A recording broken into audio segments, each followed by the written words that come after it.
Coding and decoding का 6th model discuss करते हैं, जहां पर हमें कुछ लेटर्स के कोड दिए हुए हैं नंबर और सिंबल्स की फॉर्म में, और हमें कुछ कंडीशंस दी हुई हैं और उस पर बेस्ड क्वेश्चन है। ठीक है, तो हम इस तरह के क्वेश्चन को कैसे सोल्व करेंगे, तो आइए इससे रिलेटेड एग्जाम्पल देखते हैं। एग्जाम्पल है यहाँ पे लेटर्स दिए हुए हैं हमें, ठीक है, और उसके कोड दिया हुआ है। ये तो क्लियर है कि ये लेटर्स है एल का कोड है 4, के का कोड है 2, लेटर है ई, उसका कोड है कॉपीराइट। ठीक है, इस तरह से हमें सारे लेटर दिए हुए हैं, उनके कोड दिए हुए हैं। कोड नंबर में भी है और सिंबल्स में भी है। ठीक है, तो इससे रिलेटेड कंडीशंस दी हुई हैं। हमारे पास 3 कंडीशंस हैं यहाँ पे। फर्स्ट कंडीशन है if the first letter is a vowel and last letter is consonant, both are to be coded as the code for vowels। यानी कि अगर फर्स्ट लेटर वोवल है और लास्ट लेटर कॉन्सोनेंट है, तो हमारे को जो कोड करना है उसको हमने वोवल कोड करना है। ठीक है, अगर जब फर्स्ट लेटर वोवल होगा और लास्ट लेटर यहाँ पर कॉन्सोनेंट होगा। ठीक है, सेकेंड कंडीशन दी हुई है हमें if the first letter is consonant, first letter consonant और लास्ट लेटर इज वोवल, और लास्ट लेटर हो हमारे पास vowel, coded for these two are to be interchange, तो वो दोनों इंटरचेंज होंगे। नेक्स्ट कंडीशन है यहाँ पे if both the first and last letter are consonant. अब अगर फर्स्ट और लास्ट लेटर कॉन्सोनेंट हो तो both are to be coded as the code for last letter, तो हम उसे लास्ट लेटर के कोड से कोड करेंगे। Now based on the above, find out the coded form of the letter group given in each question। तो हम अभी question दिए हुए और हमें इन कंडीशन को ध्यान में रखते हुए इनके कोड फॉर्म करने हैं हमें। ठीक है, तो फर्स्ट क्वेश्चन है यहाँ पे what will be the code for ESQIRL। First हमें यहाँ पर लेटर्स दिए हुए हैं ESQIRL, जो हमें ये यहाँ पर लेटर्स दिए हुए, अगर आप इसे ऑब्जर्व करो तो हमारे पास फर्स्ट लेटर जो है वो है वोवल, ठीक है, और लास्ट लेटर जो है वो है कॉन्सोनेंट। अब फर्स्ट लेटर वोवल है और लास्ट लेटर कॉन्सोनेंट है, इससे रिलेटेड हमारे पास कंडीशन फर्स्ट है कि अगर फर्स्ट लेटर इज वोवल और लास्ट लेटर कॉन्सोनेंट है तो हम उसे वोवल के कोड से कोडेड करेंगे। तो अगर हम इसे कोडेड करना शुरू करें तो ई का कोड है यहाँ पर कॉपीराइट, ठीक है, एस का कोड है यहाँ पर 8, क्यू का कोड है हमारे पास 3 और आई का कोड है हमारे पास हैश और आर का कोड है हमारे पास 6।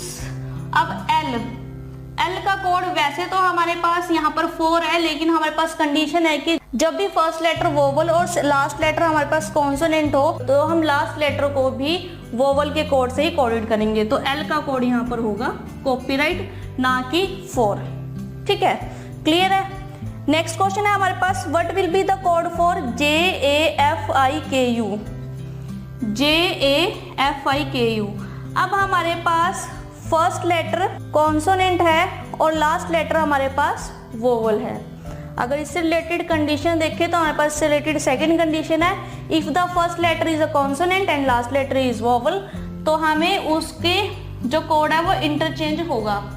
ठीक है, यानी कि जो U का कोड है वो J में आएगा और जो J का कोड है वो U में आएगा, U के प्लेस पर आएगा। ठीक है, तो इसे कोड करें अगर हम, तो U का कोड है हमारे पास @ तो पहले आएगा @ देन A का कोड है हमारे पास 5, F का कोड है $, I का कोड है हमारे पास हैश, K का कोड है हमारे पास 2 और अब J का कोड है हमारे पास %। U की जगह पर कॉन्सोनेंट का और कॉन्सोनेंट की जगह पर वोवल्स का कोड आया है यहाँ पर। ठीक है, नेक्स्ट क्वेश्चन है यहाँ पे what will be the code for KGTUER। अब अगर हम यहाँ देखें तो हमारे पास फर्स्ट लेटर कॉन्सोनेंट है और लास्ट लेटर भी कॉन्सोनेंट है। ठीक है, और इससे रिलेटेड हमारे पास थर्ड कंडीशन है if first and last letter are consonant both are to be coded for last letter. तो अगर हमारे पास फर्स्ट और लास्ट लेटर कॉन्सोनेंट है तो हमें इसको कोड करना है, लास्ट लेटर के कोड से हमने कोडेड करना है इसको। तो लास्ट लेटर हमारे पास R है तो K भी R के कोड से ही कोडेड होगा। ठीक है, तो लास्ट लेटर R का कोड है हमारे पास 6, तो 6 K को भी हम 6 के कोड में ही लिखेंगे। ठीक है, 6 G का कोड है हमारे पास प्लस, T का कोड है हमारे पास 1, ठीक है। यू का कोड है हमारे पास @ और ई का कोड है हमारे पास कॉपीराइट और आर का कोड 6। हम लोगों ने सिर्फ यहाँ पर फर्स्ट और लास्ट लेटर को ऑब्जर्व करना है, क्योंकि हमारे पास जो कंडीशन है फर्स्ट और लास्ट लेटर से रिलेटेड है, ठीक है। तो फर्स्ट और लास्ट लेटर को ऑब्जर्व करो, जोन सी भी कंडीशन में लग रहा है कि ये फर्स्ट कंडीशन के अकॉर्डिंग है, सेकंड कंडीशन के अकॉर्डिंग है, थर्ड कंडीशन के अकॉर्डिंग है, जोन सी भी कंडीशन के अकॉर्डिंग होगा उसके अकॉर्डिंग देखो कि कौन सा। अगर वोवल का कोड वहां पर आएगा तो वोवल का लगाओ, इंटरचेंज कोड आएगा तो इंटरचेंज लगाना पड़ेगा, और अगर वहां पर लास्ट लेटर कोड आएगा तो लास्ट लेटर का कोड लगाना पड़ेगा। नेक्स्ट क्वेश्चन है यहाँ पे, what will be the code for ADNFQE। तो हमारे पास इसका कोड क्या होगा। अब हमारे पास फर्स्ट लेटर भी वोवल है और लास्ट लेटर भी वोवल है।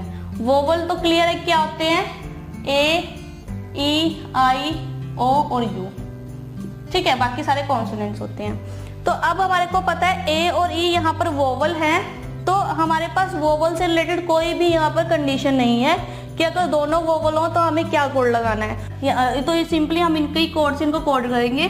तो A का कोड है हमारे पास 5, D का कोड है हमारे पास 9, N का कोड है हमारे पास 7, F का कोड है हमारे पास $, Q का कोड है हमारे पास 3 और E का कोड है हमारे पास कॉपीराइट। तो सिंपली हमारे को कोई भी कंडीशन नहीं दी हुई, ये किसी भी कंडीशन में नहीं आ रहा, जो सिंपली कोड हमें दिए हुए हैं उस लेटर से रिलेटेड हमने वही कोड यहाँ पर पुट ऑन कर दिए।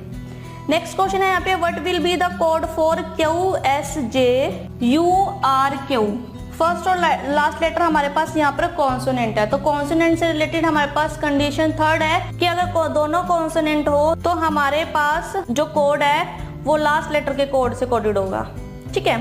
तो हमारे पास लास्ट लेटर Q है और फर्स्ट लेटर भी हमारे पास Q ही है, ठीक है। तो लास्ट लेटर Q का कोड है हमारे पास 3, तो 3, S का कोड है हमारे पास 8, J का कोड है हमारे पास %, U का कोड है @ देन R का कोड हमें दिया हुआ है 6 और Q का कोड फिर से 3, ठीक है। तो देखा आपने, इस तरह के क्वेश्चन को करने में भी कोई बहुत टाइम नहीं लगा। सिंपली हमें कंडीशंस को ध्यान में रखना है कि कंडीशन क्या दी हुई है और इन कंडीशन के अकॉर्डिंग हमें इन क्वेश्चन को सॉल्व करना है। फर्स्ट और लास्ट लेटर से रिलेटेड ही यहाँ पर कंडीशंस दी हुई है, तो हमें फर्स्ट और लास्ट लेटर को ही इंटरचेंज करना है, या वोवल्स के कोड से कोड करना है, या कॉन्सोनेंट के कोड से कोड करना है, या लास्ट डिजिट के कोड से कोडेड करना है, ठीक है। तो जो भी हमें कंडीशन दी हुई है हम उसके अकॉर्डिंग इन्हें सॉल्व कर सकते हैं। तो ये था टॉपिक हमारे पास कोडिंग एंड डिकोडिंग का, जहाँ पर हमने काफ़ी तरह के कोड्स देखे और उससे रिलेटेड यहाँ पर क्वेश्चन किए। तो आप भी इस पर अच्छे से प्रैक्टिस कीजिए, क्योंकि इस तरह के क्वेश्चन करना ईजी है। सिर्फ ऑब्जर्वेशन आपकी अच्छी होनी चाहिए कि कौन सा कोड या कौन सा लॉजिक इसके पीछे दिया हुआ है जो हमें क्वेश्चन दिए होते हैं, ठीक है। तो इस पर आप अच्छे से प्रैक्टिस कीजिए। मिलते हैं अगले सेशन में। Thank you.